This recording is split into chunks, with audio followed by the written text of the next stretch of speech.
G20 के लिए 4 दिन की छुट्टी है, तो G20 के बारे में मालूम है आपको क्या? यहाँ पे अभी 6 बजे शाम को पुलिस वाले आए थे जो बोले यहाँ से हटाओ, 12 बजे साफ कर दो, यहाँ से फोटो खींचेंगे हम।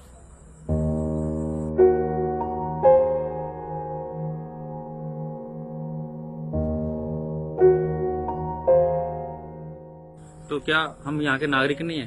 अचानक से आकर के आप देख रहे हो कि हमारे सारे सामान लगे हुए हैं, लोग डरे हुए लोग हैं कि हम आधी रात में जाएंगे कहाँ। उन्होंने तो आकर 1 मिनट में बोल दिया कि यहाँ से खाली करके जाइए। एक बात बताइए, वो कहते 3 दिन मत आना और कहीं जाके छुप जाओ, कहाँ छुपे? अब छुप ही जाए तो फिर खाना कहाँ खाएंगे? बस G20 के नाम से इनको निकाल दिया जाए या गोली मार दे, पाकिस्तान से आए हुए हैं बस, और कोई मिसाल नहीं है। शाम को आके 6 बजे बोलते हैं कि इनको हटा दिया जाए। अब तुम बताओ, मैं खाने ले जाकर पटकू बूढ़ा कबाड़ा में इसको मारू, खा मैं खा दू, धक्का दे दो, मार दो और खा। कोई ठिकाना नहीं है हमारा, कोई भी आता हमारी कोई सहायता नहीं करता है। G20 समिट इस बार हमारे देश में हो रही है। इसमें दुनिया के 19 बड़े देश और यूरोपीय यूनियन के देश शामिल होंगे।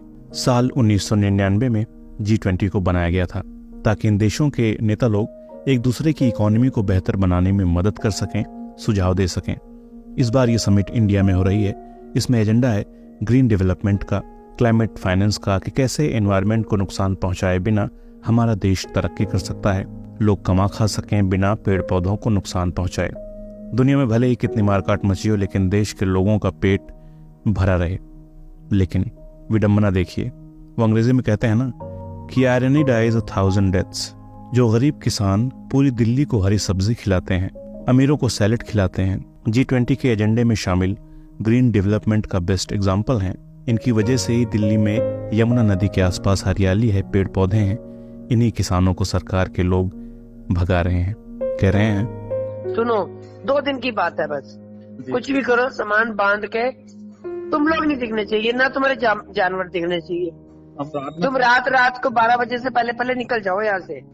कैसे करूँ मैं, कहाँ लेके जाए सामान सबसे को भी? तो सुन ले मेरी बात, ये हाईलाइटेड मैटर है क्योंकि इसमें इंटरनेशनल लोग आ रहे हैं। मैं समझ रहा हूँ, लेकिन थोड़ा बहुत करना पड़ेगा देश के नाम पे।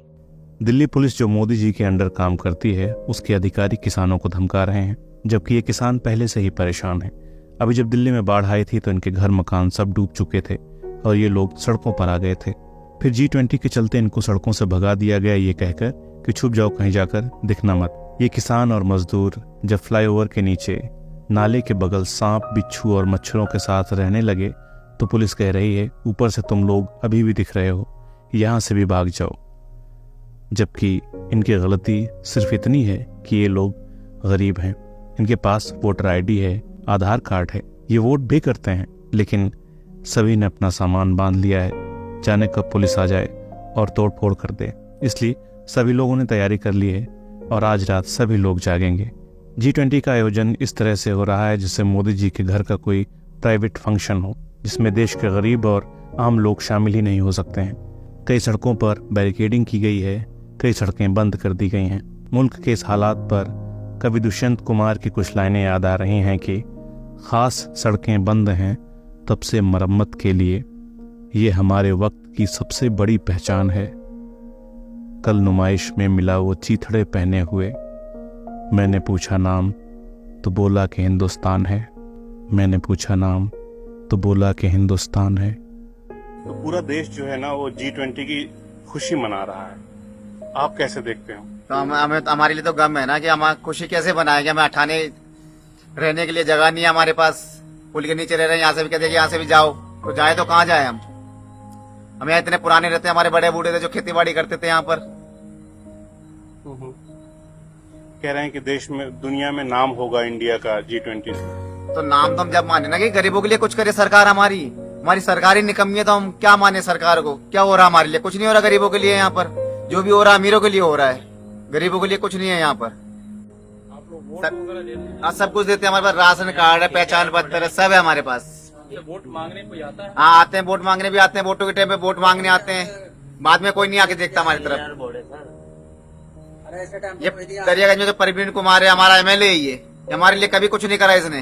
तो प्रवीण कुमार जी तो बहुत शुरू से आपके आंदोलन में शामिल रहे हैं। शुरू में जब इनकी सरकार नहीं थी तो हमारे आंदोलन में आए थे, ये पुलिस ने भी पकड़ा इनको, मगर उसके बाद में जैसे जीत गए उसके बाद में हमें कुछ नहीं करते हमारे लिए ये। जब सरकार में नहीं थे तो बहुत कुछ करते थे, आते भी थे, हमारा साथ भी देते थे। जब से सरकार में हमारे लिए कुछ नहीं करते ये। जाते हैं पूछ रहे तो कहता है कि हमारे एंटर में है ही नहीं। ना तो हमारे लिए केजरीवाल कुछ कर रहा है, ना परवीन कुमार कर रहा है, ना मोदी जी कुछ कर रहे हैं हमारे लिए। मैं ये महसूस कर रहा था, देखिए जब मैं वहाँ पहुंचा, दो तरह से बात रखूंगा। मुझे ऐसा लगा कि ये जो वर्ग है क्या वो हिंदुस्तान का नहीं, ये जो आदमी है क्या वो हिंदुस्तान की जीडीपी में उसके कोई हिस्सा नहीं है, जो आदमी बैठा है क्या वो भारत का वो नागरिक नहीं जिसके सम्मान की रक्षा होनी चाहिए, उसकी आबरू नहीं है क्या। एक छोटा सा आदमी अगर किसी को कोई गाली दे देता है तो आए दिन देखते हैं कि बड़े बड़े नेता एक दूसरे पर डिफेमेशन का केस दायर कर देते हैं।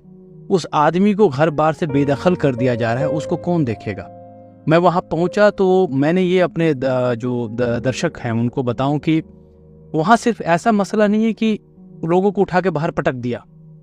वहाँ पे खड़े होने का मतलब है वहाँ पे बच्चे, उनके एजुकेशन का क्या है, पढ़ाई कैसे करेंगे। आप नारा देते हैं पढ़ेगा इंडिया, पढ़ेगा इंडिया, अरे खाक बढ़ेगा, कैसे बढ़ेगा। आप बात करते हैं कि आखिरी सफ में खड़े हुए आदमी के लिए मित्रों मेरे पास ये योजनाएं हैं, मैं पहुंचा रहा हूं। आखिरी सफ में खड़ा हुआ आदमी सड़क पे भी बैठने के लिए मुहाल है, वहां तक उसको नहीं बैठने दिया जा रहा है। जब मैं पहुंचा वहां पे, जो बात जब आप भी कर रहे थे और मैं भी कुछ लोगों से की, तो उनका ये कहना था कि जी जनाब यहाँ पे लोग आए थे और कहे थे कि देखो G20 की बैठक चल रही है, तुम लोग कहीं छुप जाओ, फ्लाईओवर के नीचे छुप जाओ। फिर किसी ने उनको रिपोर्ट दी कि नहीं जनाब ये तो फ्लाईओवर से भी दिखाई दे रहे हैं, ऊपर से भी दिखाई दे रहे हैं, तो बोला अब तुम यही जगह ही छोड़ के चले जाओ। मतलब किसी दिन आएंगे ये कहेंगे तुम गरीब हो, ये दुनिया ही छोड़ दो, गरीबी मिटाओ, उन्मूलन की बात है, गरीबी हटा देंगे ये लोग दुनिया से।